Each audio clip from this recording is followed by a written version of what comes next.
Salutations, fairies, imps, and all those in between. My name is Felicity, and thank you again for joining me on this path. We are back on the other side of the ridge where the game crashed us last time. Not sure if I'm explaining that right, but if you saw the previous episode, the game crashed, and we're essentially back on the other side of the ridge because we didn't reach Sparta before the game crashed. But regardless, we're moving on, and I'm gonna take the topic today is simple and do something I call spoiler synopsis. So today's episode, I'm going to basically describe the entire plot of a movie that I really enjoy called Red Shoes and the Seven Dwarfs. It is a variation of Snow White and the Seven Dwarfs. It's fairly recent. Ooh, Boarhide. And I enjoy it. I like the premise of it. It's a very good message. I think that really all kids should, not just kids, just everyone should watch it. It's a very good film. So yeah, and here it goes. So we begin the film with some exposition from a hero named Merlin. He's the leader of this band of 7 heroes, and their names are, and the rest of the group's called Arthur, Hans, Jack, Pino, Noki, and Kyo. And you should be able to recognize them fairly well. So Merlin explains how one day they decided to save this princess from a dragon.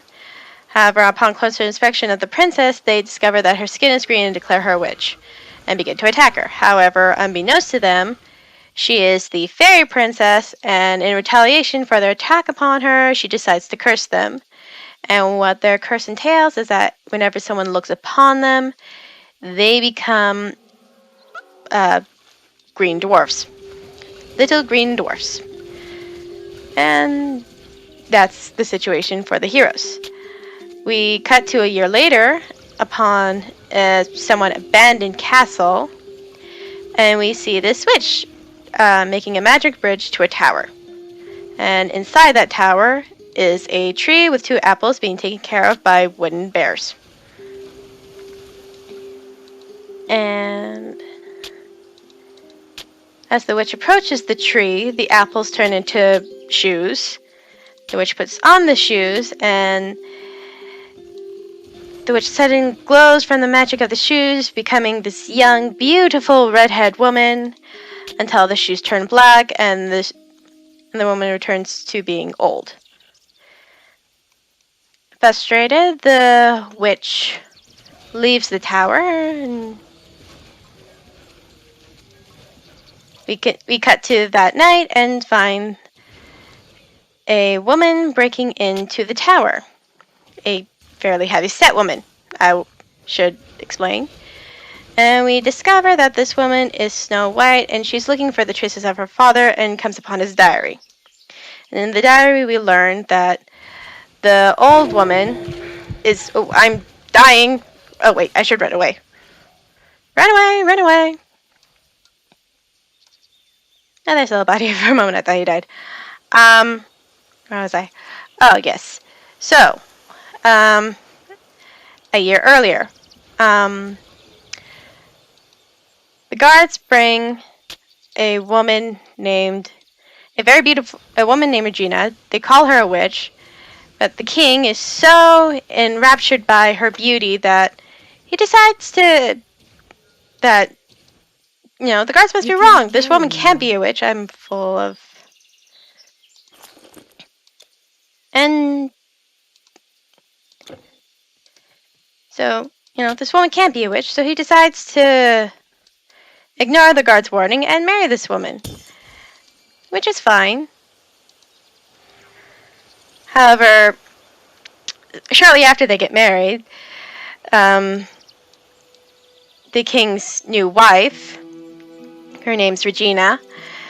Going out there, don't go unprepared. It is not safe. Buy what you need here. brings her magic mirror to the castle.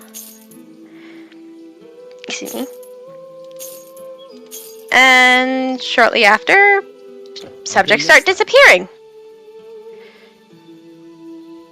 So the king decides to investigate what's up with his wife's new wife's mirror, and catches her in the act of being a witch. So he sends his daughter Snow White away for safety, and decides to handle the issue himself. However, the last entry of the king's diary warns Snow White that the kingdom's in danger. Run away. The kingdom's in danger. She should try to find the 7 greatest heroes that disappeared a year ago. And warns her that all apples are bad. So, just as Snow White finishes reading her father's warning, she looks at the apple tree that's right in front of her and sees 2 apples on the tree turning into shoes, and is, enchanted by the magic that she decides to put on the shoes. This transforms her into a very beautiful woman, just as the evil queen, Regina, enters the tower. You have no more room. And you have no more room. Are those beats good? Where are these beats? Dexterity and intelligence. I need the intelligence for my garland. Okay, where was I? Ah, yes. So, Snow White manages to escape. The tree, now no longer needing to provide magic shoes because they've already been taken, withers and dies. And this upsets the evil queen, Regina. We cut to the 7 heroes complaining about their predicament on their way home, and they discover that there is an intruder in their house. So they enter their home and attack the intruder. Unfortunately, they too late realize that the intruder is actually a very beautiful woman. So they wait for her to wake up.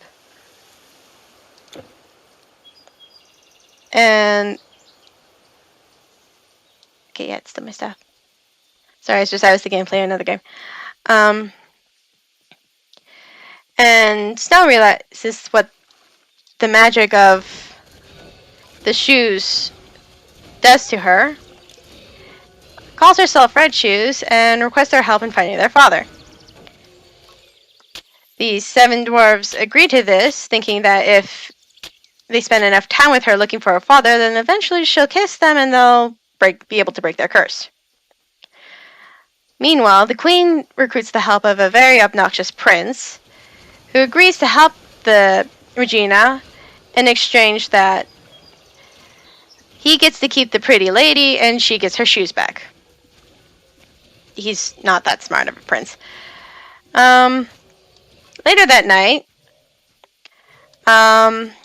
Red Shoes and the 7 dwarves find a giant wooden rabbit and decide to take it home with them, for reasons that aren't really ever explained. And Arthur, the second in command of the group, comes up with a plan to help at least break his curse by sending everyone to these dangerous regions while Arthur himself goes to this lovely little town called Golden Goose Avenue to help find Red Shoes' father.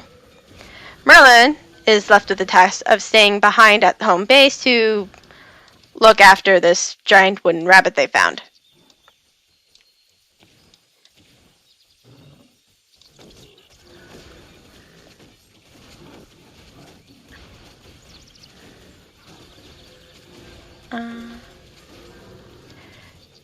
So everyone but Merlin likes the plan. So,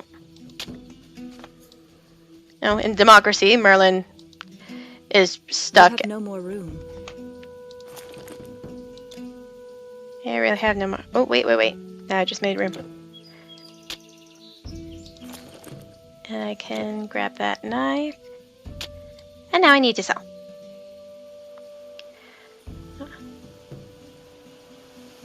So, Merlin's stuck at home base. Everyone goes off. And Arthur decides before going I'm to... busy enough supplying the Spartans. Hurry, what do you want? Before going to Golden Goose Avenue, he decides to show off the magical sword Excalibur that once used to be his, Thank you for although not loitering. Red Shoes isn't fully aware of this. So he tries to show off, his muscles, the fact that the sword's his, and Red Shoes accidentally pulls out the sword and puts it back in before Arthur can reclaim his sword. This shames Arthur enough that he's pretty much despondent all the way into the city. Hold it there. No civilian gets in to see General Leonidas, especially when he's in a council of war. Well, look. Sorry. A particularly savage centaur named Nessus has killed several of our farmers. He runs wild in the Pelena Valley. We don't have the men to send after it right now. Kill the beast, and I'll see you get to speak to Leonidas. Okay, so while... I think I saw first. You again. Okay. Anything else in this area? I can't recall. So while Arthur is being despondent and Snow White is looking for her father, or Reggie's looking for her father, Merlin at the camp finds a way to tame the wooden bunny. If I look And right, it's because Hippias, an ancient of war and father figure to me, wandered off into the valley this morning and has not come back. He is getting old and thinks he still has his former strength and speed. okay, gotta find the old dude.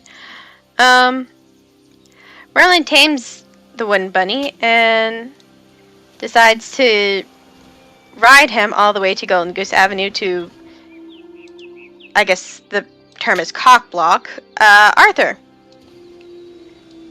In the meantime, while Red Shoes is looking for her father, she comes across a wanted poster, thanks to that obnoxious prince that Regina has hired to help her, and is almost caught when she manages to run down an alley and take her shoes off to hide the fact that, with the shoes off, she transforms back into who she really is, which is this heavyset girl. I don't want to seem negative or I don't know. So, the trick works. The men who are after her think that she's someone completely different. Your inventory is full. However, some new guards come along and almost arrest her for just kind of being a nuisance, I guess. But and just as they're about to attack her, she's rescued by Merlin, who doesn't recognize her, but still wants to be the hero.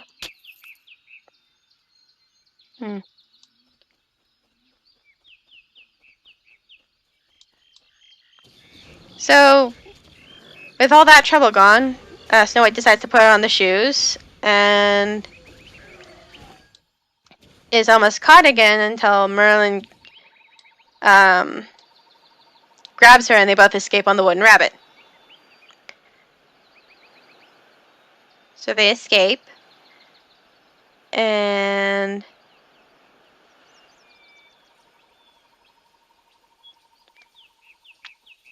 Arthur catches up with them. And And Red Shoes becomes No despondent now, loitering. thinking that now how is she going to find her father? And Merlin comes up with the idea of creating her missing poster in a flower field. Thank you for not loitering.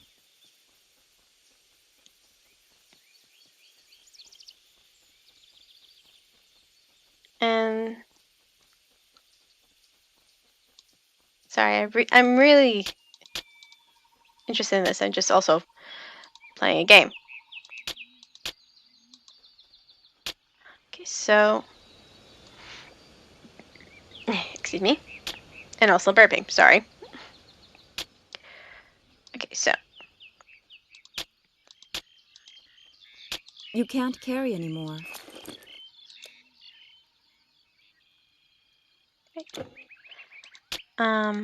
You can't hold anymore. You can't hold anymore.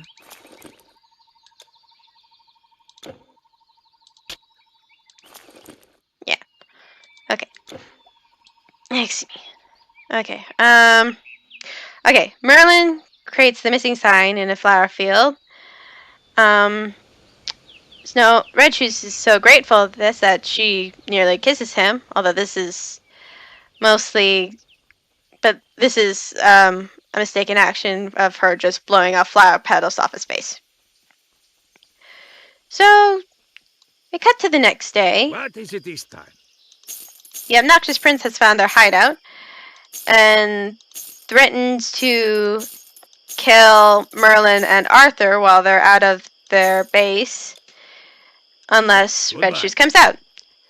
So she comes out, and a fight sequence happens because there's no way that the Seven Dwarfs are going to let this obnoxious prince just take off with this girl. Because,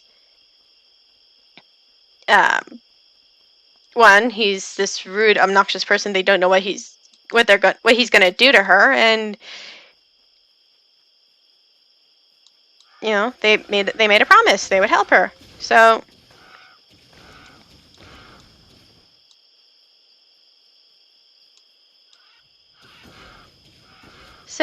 they start fighting, and eventually the Seven Dwarfs win when Merlin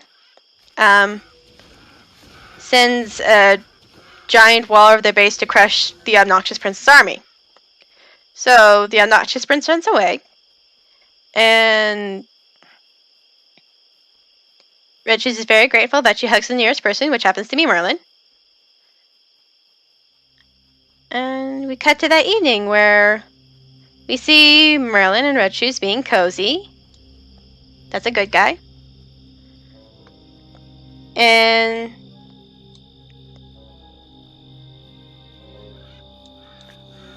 Red Shoes decides that she wants to reveal who she really is to Merlin and tries to take off the shoes, but unfortunately they won't come off. And even with Merlin's enthusiastic help, they just refuse to come off. So moving on, we come back to the prince. He's returned home to find Regina. They're waiting for him, waiting for good news, that he's got the girl, he's got the shoes, and he comes back saying, that he actually didn't do it. So Regina decides to give him and 3 of his goons magic apples. The prince sees nothing wrong with this and decides to eat them, and all 3 of them turn into giant wooden bears. So next day, the triplets, Pino, Noki, and Kyo, you know who they're supposed to take after, come up with this flying wooden device, and the triplets, Merlin and Red Shoes, decide to go flying off to deliver more missing posters. Until Merlin daydreams and knocks both he and Red Shoes off. So they're walking home, and On the way home, Red Shoes decides to explain her feelings towards Merlin. You can't And, carry anymore. you know, I was taking a morning stroll when I came across these monsters. When I was done with them, I thought I would rest a while. we found the old man. He's fine. He's a Spartan. They're always fine. Anyway, so, Red Shoes tells Merlin how he feels, and they kiss. And which makes Merlin very happy that because he thinks his curse is now broken until Red Shoes opens her eyes. He's back to being a dwarf, and he's very confused as to what happened. He just kissed the most beautiful woman in the world. Why isn't his Thank curse you for broken? not loitering. And this confuses both him and Red Shoes enough that they don't realize that the 3 large wooden bears have come upon them. So they're nearly crushed and quickly run away into a canyon where Merlin manages to can't remember, thwart all 3 bears except for the last bear, which, despite the fact that he managed to knock it off by collapsing a rock bridge. I can't remember what that's called. When you have like a long strip of rock that kind of makes a bridge. Let's just go with it. He collapses the rock bridge. At the last second, while his back's turned, the last bear grabs him and pulls him into the water below.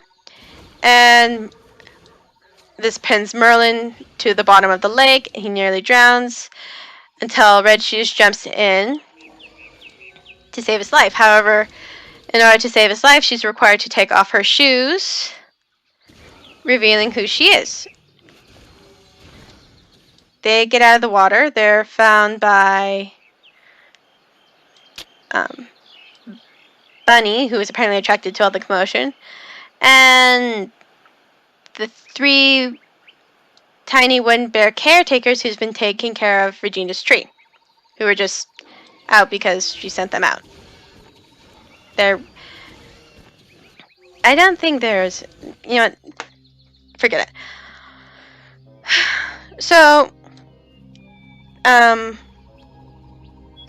this action causes Regina to find out that the beautiful woman is actually Snow White, and she goes to take care of Snow White, and Snow White finally tells the truth to Merlin, who is stunned, to say the least, but, asks her, why didn't you just come to us as yourself? And Snow White just tells him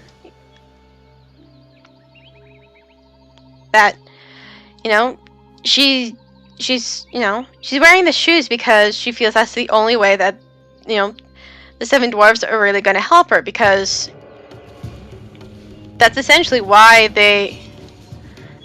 Gotta be careful. That's essentially why they... The only reason why they wanted to help her in the first place.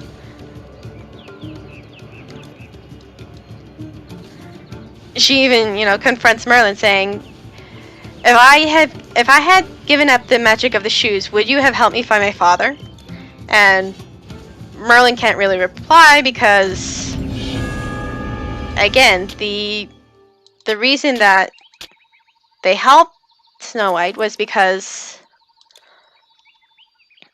they... not so bad. It's because she was a beautiful woman and they thought helping her would break their curse. Sorry, throat's getting dry. Oh, hey, I forgot I leveled up.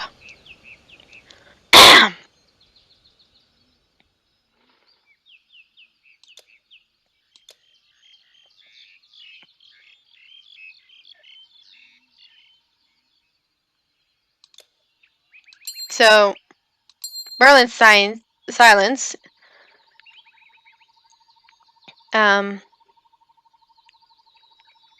makes Snow White a little despondent, or so despondent that she decides to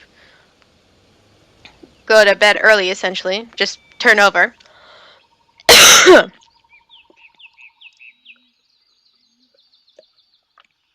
And Merlin spends the next while until the fire burns out trying to sort out his own feelings. So he decides that since the fire's dead, he's gonna go get some more firewood. And while he's doing so, he has a conversation with himself that I just love. It's the first scene I ever saw of the film, and it's what made me interested in the film in the first place. And it is literally a conversation he's having with himself, like as a human, talking to, the dwarf in his head. And it goes like this. Human Merlin. What would have happened if she had taken off her shoes that day in the barn? Dwarf Merlin. Do you really think that that's important? Human Merlin. Well, I just wonder what would have happened if I met the real Snow White. Dwarf Merlin. Seriously? It's still all about looks for you. Human Merlin. No, not exactly. Well, I can't go around looking like you for the rest of my life. Dwarf Merlin. Kind of making my point, other me. Alright. Who do you like more? Snow White or Red Shoes? Human Merlin. Human Merlin. Easy. Red Shoes. Dwarf Merlin. Now, which of us do you think Red Shoes likes more? Human Merlin. Easy. That's me. He pauses. Wait. No. It's you. And I just love that bit because in the film, that's the moment that Merlin realizes that, despite all he said about looks, despite the fact that, the number of times he's told Red Shoes, once you see the real me, then, then you'll understand that, that we're meant to be, that I'm not this short, stumpy monster. I'm this great guy, but this entire time and it's only just now in this conversation that he's realized Red Shoes liked the dwarf. The charming dwarf who made jokes, who, saved her in an alley despite not knowing who she really was then. Made her missing poster sign in a flower field. She fell in love with that guy.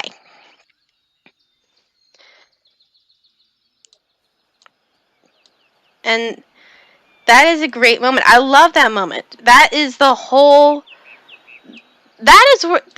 payoff of the film. That moment when he realizes that looks don't matter. Or at least it doesn't matter to this girl that he really likes.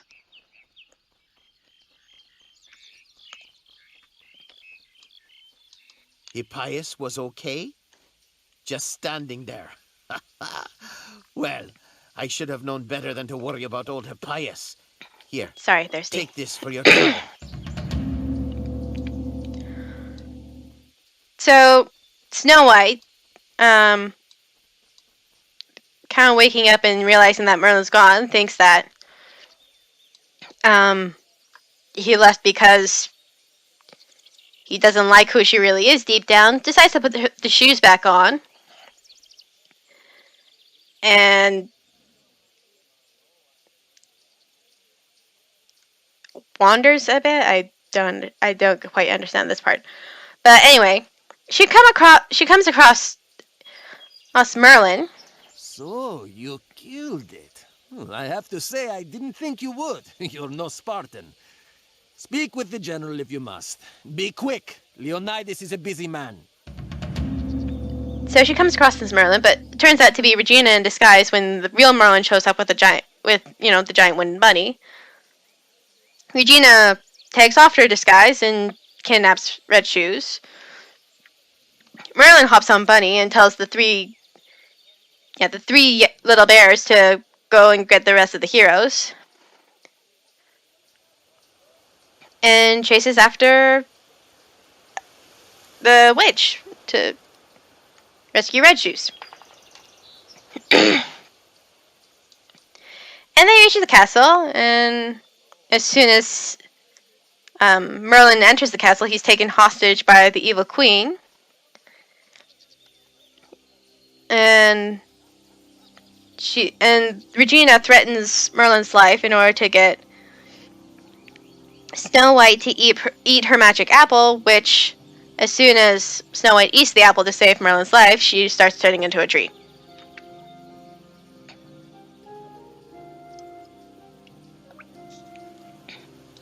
So you're the one who brought the centaur down. I thought only a Spartan warrior could accomplish such a feat.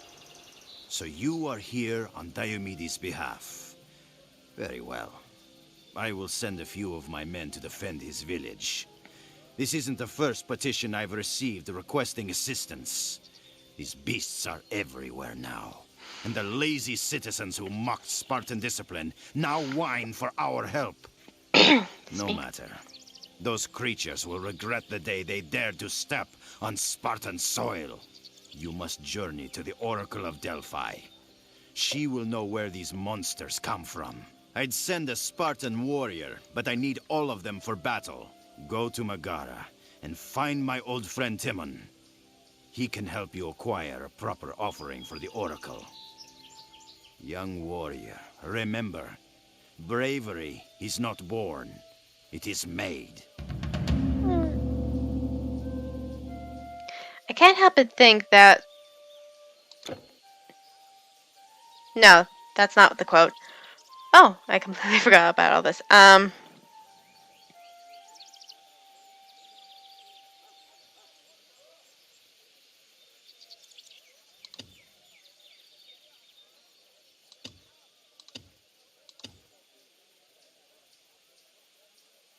Yeah, why not?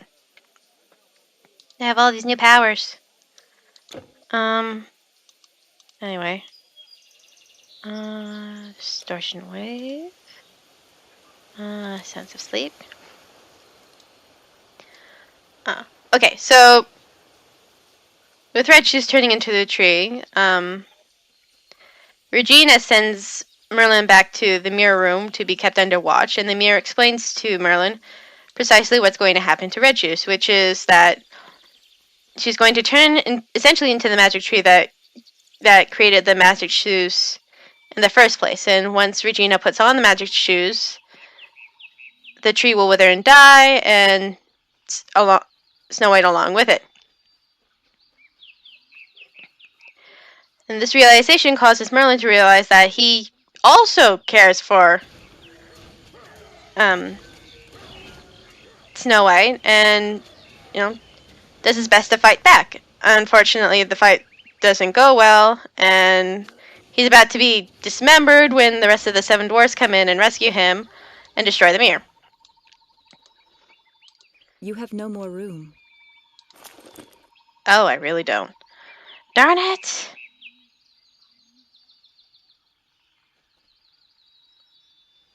Did not think this through, did I? Okay.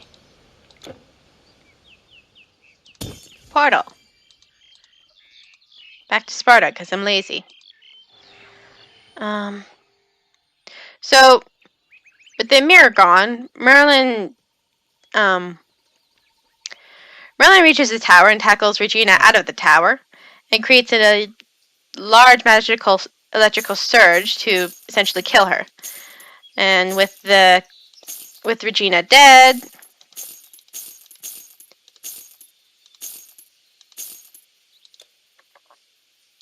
Okay. all of Regina's magic's broken, so the three wind bears reveal themselves to be little children. The giant one rabbit turns out to be the king. Snow White is no longer a tree and is back to how she originally looks.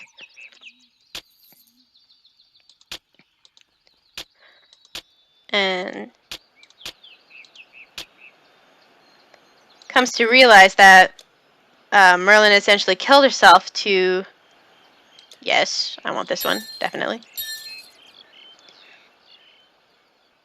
to save her, her father, the entire kingdom.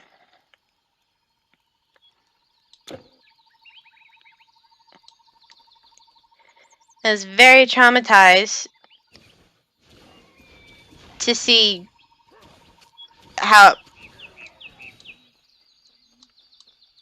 his bodies when the triplets bring it to her.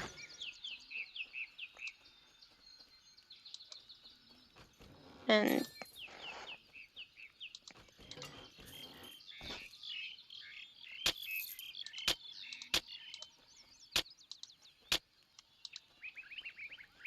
You can't carry anymore. and Merlin uses his last breath to confess to Snow White. You know, he tells her, "You are the most beautiful woman in the world, whether my eyes are open or closed." And that is beautiful, but it's not my favorite line. I still love the inner monologue in his head. So, Merlin dies, sort of. You can't carry anymore. Right. I always forget about that. I hear it and I'm like, I can go be more, and then I kill someone. There's inventory, and it's like, oh right, I have none. Time to go back. Oh, so Merlin confesses with his last breath, and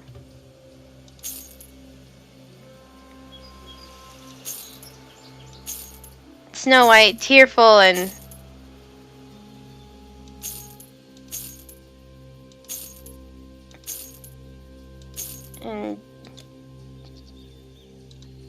Goodbye. I guess only tearful, kisses Merlin. And this brings him back to life. It also breaks his curse, so he turns back into a human. Snow White immediately recognizes him as Prince Merlin. And Forgot something? no, I want you. I'll hold your things for you. Miss me. Gotta put all these relics here. So long.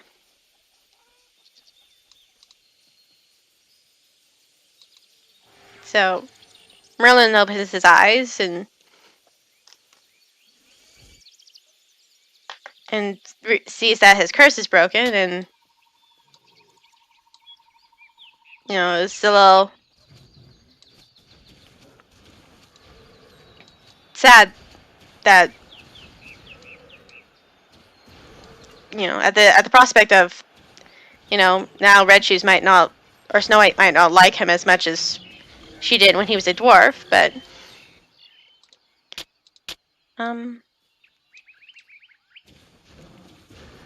she reassures him by saying that he's still that Merlin she fell in love with on the inside, and they kiss. And that's essentially how the movie ends. And the credits show them having a wedding, rather fun wedding, with the triplets DJing. But yeah. Ooh. Oh, I'm not. Probably for the best anyway. Why did I do that last? Oh.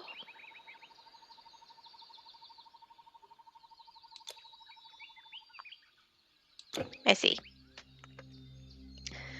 So anyway, that's how the synopsis ends. And that's where I'm gonna end this episode. Thank you for listening. See you again soon on the path of Felicity. Bye.